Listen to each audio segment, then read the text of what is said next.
films like Get Out, Us, and a host of media that I like to call the Jordan Peele wannabes, basically Queen and Slim and them.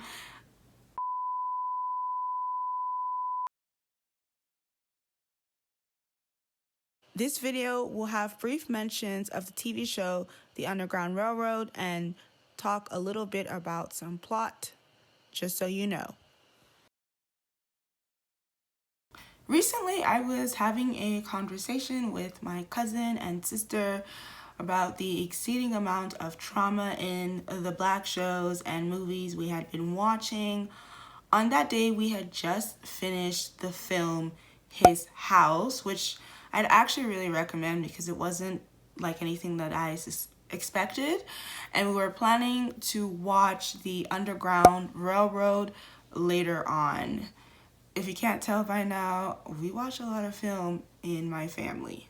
So my cousin and sister had also watched them a few weeks before, but I had chosen not to because I saw that trailer and I said, yeah, that's enough. I don't need to see that. Even though I love horror and I love Black horror. My cousin had mentioned in comparison to them, the violence that we saw in the Underground Railroad seemed to be a bit more understated, and it didn't seem to be as gratuitous as the violence in them that they had seen. I agreed, and I've been thinking about that conversation since then. Hey besties, welcome and welcome back to Black Wahala. Today we will be talking about the spectacle of Black death, the virality of Black death, and Black trauma in the media. So you stumble upon CNN and you learn that another Black person, especially in America, but not only America, has died from police brutality, and there's a viral video that accompanies said person's death. You sigh, it's happened again, and you've become a spectator in the death of another Black person. The death of Black people is part of a long history of an obsessive desire to watch the end of Black life, but also an illustration of how social media often colludes with this obsession in our contemporary culture. With the increasing use of social media to exhibit these uninhibited acts of violence against Black people, it is evident that Black death is something that the world is invested in making a spectacle, in making it an event. Even though the spectatorship of Black death is not new by any means, as the historical memory of public lynching and the voyeuristic gaze of violent white crowds live on, I think social media intensifies this sense of spectatorship. The internet and social media are often understood as a global village in which knowledge can be freely disseminated and received.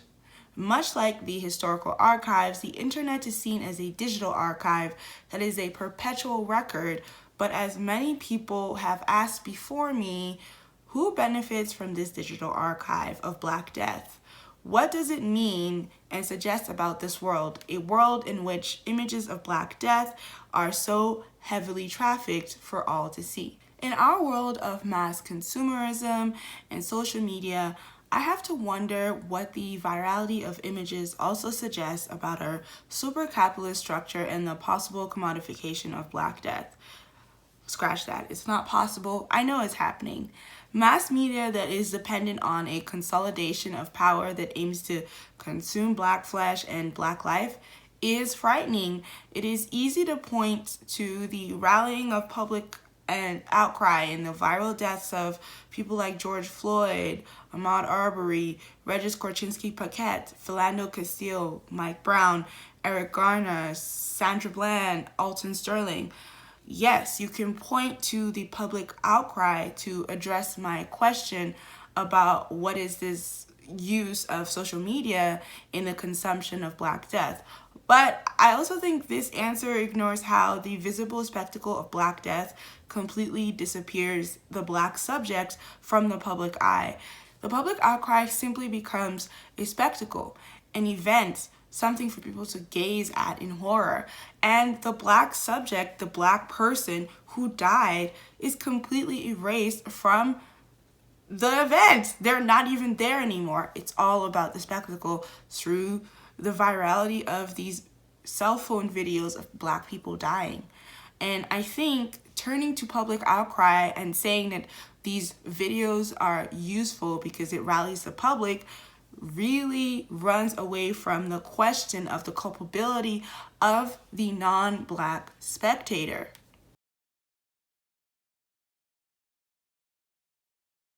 Now, it seems like in answering this question of Black death and spectacle, many directors, producers, and scriptwriters have turned to displaying more violence on screen. Oh, okay. Oh, okay. Yeah, yeah. Oh, okay. It appears that they think that we want to see more Black people dying. So, in recent times, we've had films like Get Out, Us, and a host of media like that I like to call the Jordan Peele wannabes, basically Queen and Slim and them. You know what I'm talking about.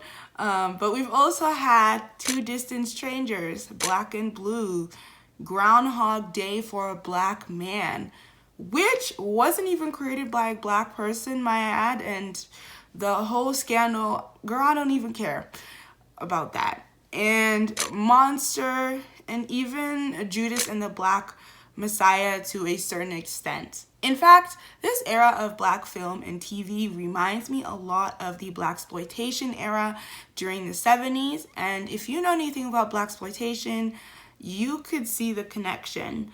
Blaxploitation was a genre of black film that dealt heavily in racist stereotypes, and I mean heavily. Ciao. Some of those movies, some of them are good, but some of them are just, yeah. Nothing. I'm fine. You need me to get you something? Nah, Mama, I'm okay. Is everything all right? Yeah, it's all. Is there something I can get you? Damn it, I already told the second bitch no. My grave, can you dig it? What more can I say? The man is black.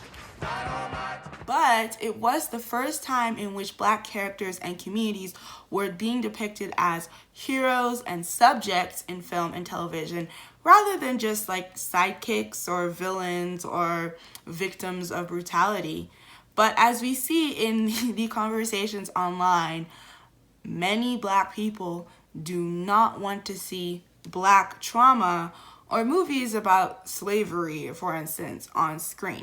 It might surprise you to learn, but I actually do not have many grievances against black trauma on screen because, yeah, as a black subject, your life is going to be a traumatic and violent one.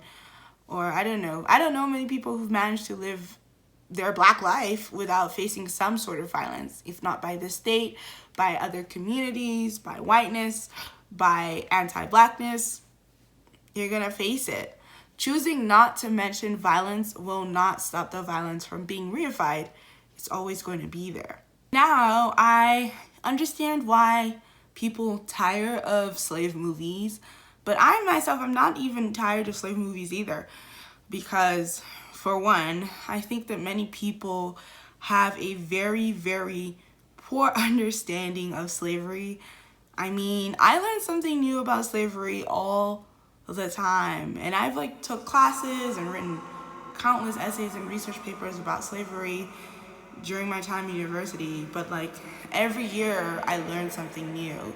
There are so many stories about the lives slaves lived that I would like to see on screen. So I'm not against seeing more slave films. What I will say is that the problem with black trauma movies is that Hollywood refuses to name the violence of whiteness beyond physical torture. And Hollywood executives and producers are still way, way too invested in redeeming the project of whiteness for a film about slavery to really hit, I'm sorry to say. And that's a period. So, yeah. Hollywood includes too many white saviors and spend way too much energy trying to get the audience to empathize with white violence and redeem whiteness without any care for the Black lives lost as whiteness is being upheld. You know, when I was watching the Underground Railroad, of course, I was completely appalled and disgusted and hurt by the physical torture and the dehumanization of Black African slaves. But what stressed me out the most was the fact that Cora could never go anywhere. She could never escape to anywhere without fearing that Ridgway, the slave catcher, would find her. Her mind nor her body was free from the violence of the Project of Whiteness. The mere fact that people bought so much into whiteness that they were willing to torch and slaughter a whole community of free Black people for being too successful in the TV show is what is frightening. And this is what I believe so many of these new shows about Blackness miss, especially the Jordan Peele wannabe films. This is what they especially miss. What set a film like Get Out apart was not the fact that he had been held captive by that white family, but it was the fact that there was a place that a Black person could be put, literally and metaphorically, that no amount of screaming or shouting could help save you. What was so fearsome about the sunken place was that whiteness could hold your psyche captive and you could be lost forever. It was this exploration of the Black psyche and the desire to control our minds that was most captivating and interesting. I mean, everybody was talking about the sunken place because it was so monumental in the film. It feels like Black TV and film being made today is heavily invested in depicting Black people dying all the time. And I have to wonder what its use is, because I think many other Black people don't need to be shocked by the violence that Black people face to come to the conclusion that Black people are deserving of liberation.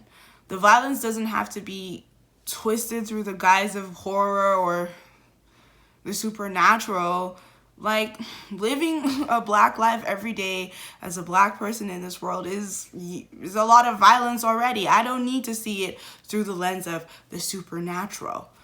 We face quotidian violence. I don't need to think of my relationship to that violence with supernatural undertones to be included. So, who is all this violence really for?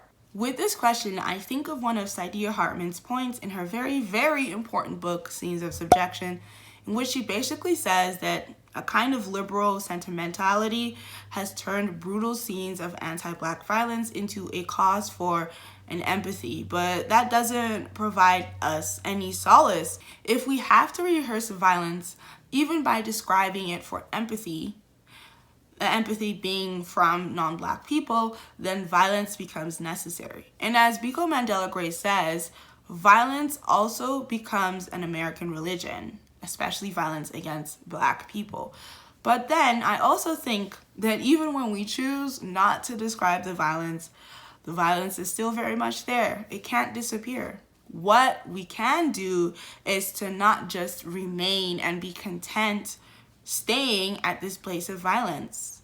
You know, what I really enjoy about Toni Morrison's book Sula is that you have these so many passages that are so violent, but Toni Morrison doesn't remain at that place. And I think a lot of these movie directors or TV show directors and producers and scriptwriters could, take a note from Toni Morrison. Don't remain at this place of violence alone. Period. Period. Period. Period. Period. Period. Period. Period. Period. Period. Let me know what your thoughts are about the viral video and Black trauma movie and TV below in the comments. Don't forget to subscribe to my channel as well so that you can watch more videos under a historical and sociological lens, if you will. If you'd like to see more of my thoughts, follow me on Twitter, TikTok, and on Instagram at Black Wahala. Twitter is my home, so that is where I'll most likely respond, but you can also follow me on TikTok. I sometimes will respond. Thanks again, and I'll see y'all in the next video. Bye, besties.